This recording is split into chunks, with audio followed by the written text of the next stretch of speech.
Actually, the next person I get to introduce is great because I've just did two great long interviews with David Wilson for my podcast earlier in the summer. Actually, we did three because we forgot to press record on his. So the listeners didn't know that David Wilson did a whole double interview for this series. David Wilson, as many of you will know, is a University of Toronto professor. He's got just a great history as a writer of just a whole host of books. He is currently the editor of the the Canadian Dictionary of Biography, which I cannot emphasize what a beautiful and incredibly important resource this is for Canadians from grade 3 up to grade 33. So I'm very happy that David Wilson is here to talk to us. Thank you.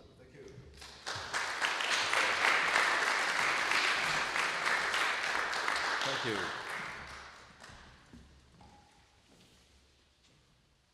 Thank you, Chris, for that very generous introduction. I'm just going to put this down here because I'm not using PowerPoint. I never got that technologically sophisticated, so I'm sticking to the old-fashioned lectern and notes this evening. But thank you very much, Chris, for that talk. Humility, complexity, and curiosity, and a warning about the dangers of absolute moral certainty. We are indeed on the same page, and E.H. Carr will figure very briefly in my talk as well. There'll be some overlap, but I think perhaps not too much. I'd like to begin with an event that happened in 2017. The Dictionary of Canadian Biography, in conjunction with the Champlain Society, the Friends of John A. Macdonald, and the University of Toronto's History Department, helped to organize a speaker series entitled Eminent Torontonians. This was after Lytton Strachey's 1918 book, Eminent Victorians. Thank you, okay. Should I start again? Like Chris, should I do a double take? All right. Okay. So we had this series, Eminent Torontonians, and among those eminent Torontonians was John A. Macdonald, who'd moved to Toronto in 1874. The inclusion of Macdonald in the series did not go down well in certain quarters. A petition signed by 112 people, including many members of the History Department, objected to the framing of Macdonald, quote, as an iconic politician who rose to prominence and contributed to the making of the Canadian state, unquote. And they maintained that this framing risked, quoting again, depoliticizing or ignoring his efforts to clear the plains of Indigenous people, to expel Asian migrants, to establish the residential school system. To make matters even worse, the designated speaker was Hugh Segal, who had, quote, a record of publicly celebrating Sir John A. Macdonald as a hero and model, unquote, and perhaps even more damningly, had been chief of staff to Bill Davis and Brian Mulrooney. All this, argued the petitioners, and I quote again, appears to fundamentally undermine the careful undergoing work to make the Truth and Reconciliation Commission actionable on campus. It was, said the organizer of the petition, unacceptable and shameful. The petition demanded that the History Department take responsibility for its framing of this event. It soon became clear what taking responsibility meant: putting together a plan that would build a more radically egalitarian department, increasing efforts to ensure equity, diversity, and inclusivity, and changing the frame to view Macdonald and his ilk through the lens of colonialism and racism. Now, quite where that left academic freedom was an interesting question. For one historian, freedom of speech was all well and good, but this wasn't the right time for a talk on Macdonald that emphasized his contribution to the making of the Canadian state. Nor was it right to have Hugh Segal giving such a talk. What was he, after all, but an apologist and cheerleader for Macdonald? Presumably, a talk entitled Macdonald, architect of genocide, would have been well within the bounds of acceptability, but Macdonald, nation builder, definitely would not. In the event, none of the historians who signed the petition showed up for the talk. Had they done so, they would have found that some of their assumptions were misplaced. Hugh Segal gave an even-handed appraisal of Macdonald's career, in which Macdonald's positive contributions to the formation of the Canadian state were counterbalanced by sharp criticism of his policies towards Indigenous peoples in the Prairie West, residential schools, and Asian exclusion. During the Q&A, Steve Paikin asked Hugh Segal the most pertinent question of all. Had you given this talk 5 years ago, would you have given the same talk? No, he replied. When historians are presented with evidence they did not previously know about, they must alter their interpretations in the light of that evidence. And that, indeed, is exactly what he did. So with that in mind, I'd like to consider how the Dictionary of Canadian Biography has responded to evidence that's previously been overlooked, and how it's responded to the new emphasis on decolonizing history.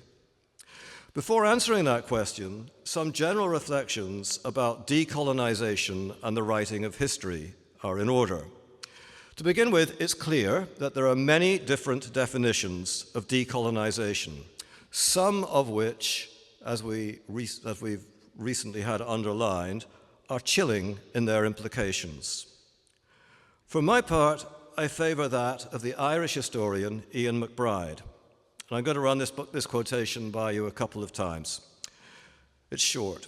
Decolonizing history, I take to be the attempt to escape Eurocentric narratives and concepts that have dominated and confined the writing of history in the 20th century, but also the attempt to rectify the structural blindness that enabled so many European historians to ignore the exploitation and violence and destruction caused by empire. This is a definition I fully agree with. I'll give it to you one more time. Decolonizing history, I take to be the attempt to escape Eurocentric narratives and concepts that have dominated and confined the writing of history in the 20th century, but also the attempt to rectify the structural blindness that enabled so many European historians to ignore the exploitation and violence and destruction caused by empire. So I think such attempts are well worthwhile and at their best have produced work of great value. They've opened up new perspectives. They've forced many historians to question their earlier assumptions. So far, so good. But decolonization goes wrong when it becomes an ideological weapon.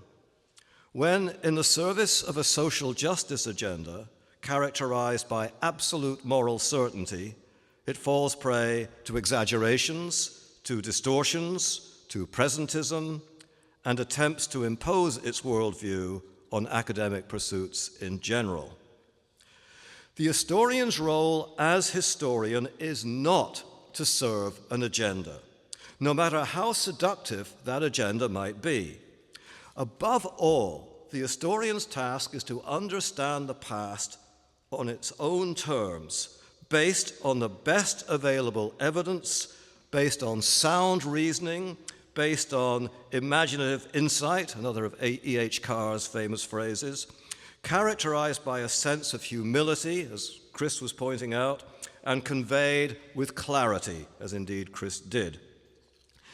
As E.H. Carr pointed out, the selection, the arrangement, the evaluation of that evidence are all influenced by the personality and the background of the historian. It cannot be otherwise. And by the time in which he, she, or they lived, and by the questions that are asked. Objectivity is impossible.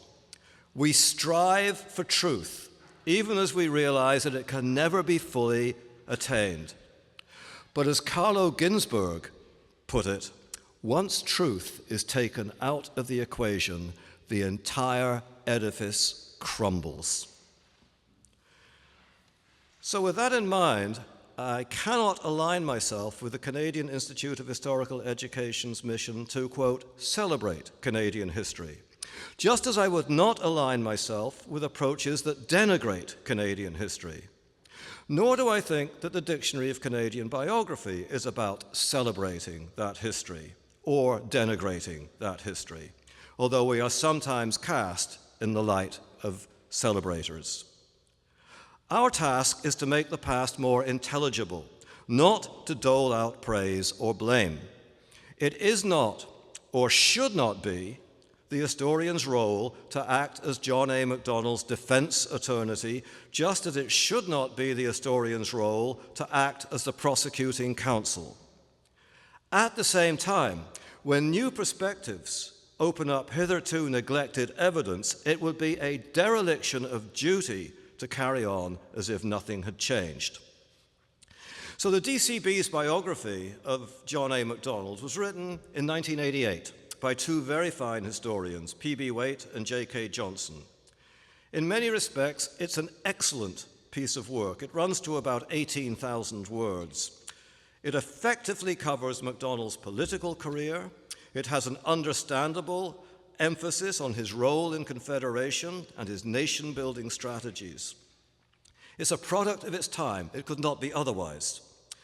It has only one passing reference to Macdonald's role as Superintendent of Indian Affairs from 1878 to 1887. It has no references at all to Chinese Canadians. His indigenous policies and his views on Chinese immigration were completely ignored.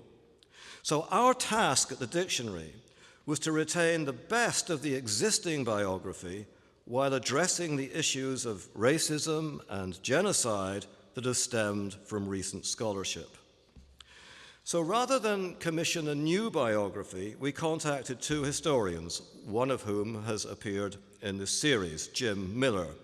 The other is Patricia Roy, specializing respectively in Indigenous and Chinese Canadian history. And we asked them to write supplemental material that we would insert into the existing text. Among other things, Jim Miller discussed Macdonald's unsuccessful attempt in the Electoral Franchise Bill of 1885 to enfranchise Indigenous peoples without any loss of their Indian status.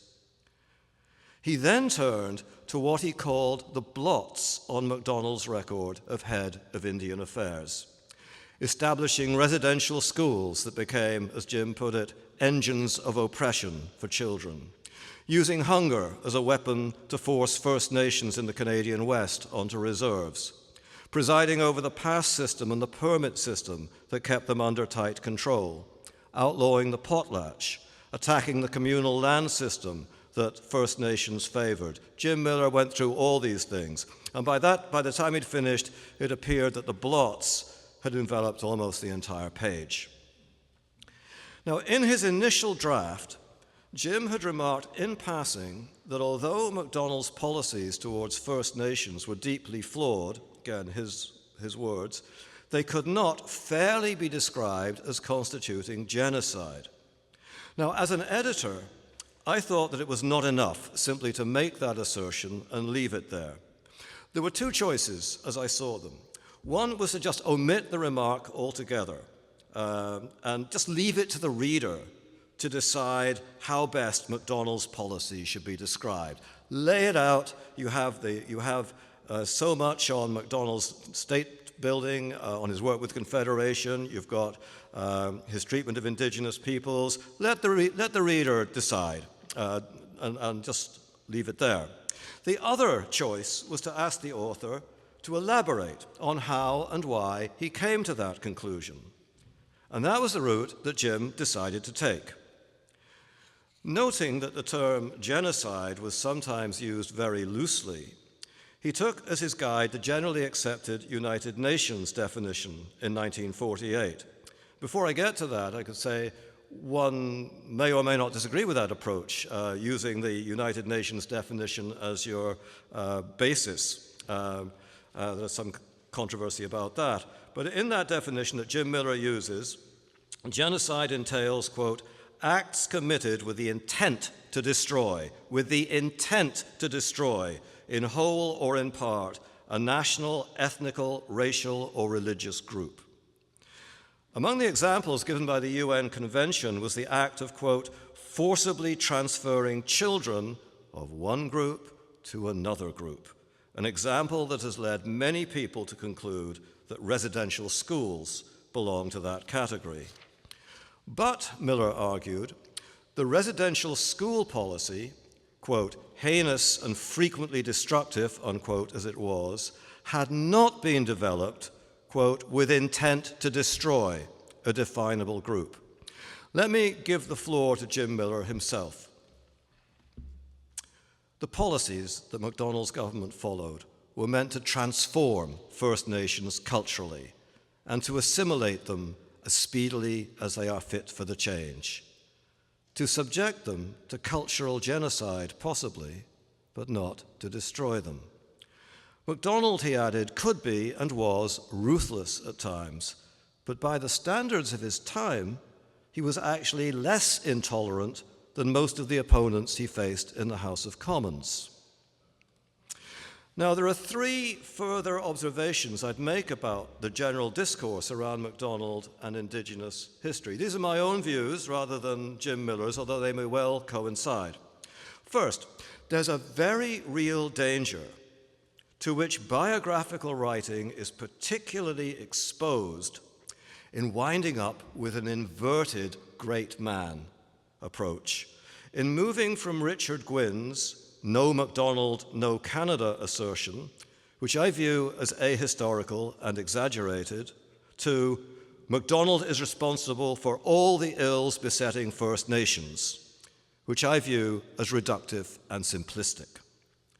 Secondly, I prefer Miller's use of the phrase aggressive assimilation to cultural genocide as a descriptive term. Why? Largely because cultural genocide can easily glissade into genocide, as indeed has happened in Canada. And genocide can easily glissade into Holocaust. And there is no comparison between Canada's Indigenous policies and the Holocaust. Thirdly, it is highly misleading to view Macdonald's approach to First Nations as racist. It is highly misleading to do that, at least in the sense that I'm using the term, the attribution of fixed and usually negative racial characteristics to a designated group of people. If that's your definition, Macdonald's attitude to Indigenous peoples was not racist. Macdonald viewed First Nations as culturally inferior without a doubt. But unlike many of his contemporaries, he did not believe that they were racially inferior and therefore doomed to an unchanging and unchangeable fate. The Chinese, however, were a different story. It's very interesting to me that the debate has focused so much on Indigenous peoples, but very little on the Chinese. I'm not going to say very much about this because I do not want to detain you for too long. But the contrast comes out clearly in Patricia Roy's supplement to the Macdonald biography. During the debates over the Electoral Franchise Bill of 1885, Macdonald explained, when he faced a storm of criticism, why he wanted to give Indigenous men the vote, but wanted to exclude Chinese people from the vote.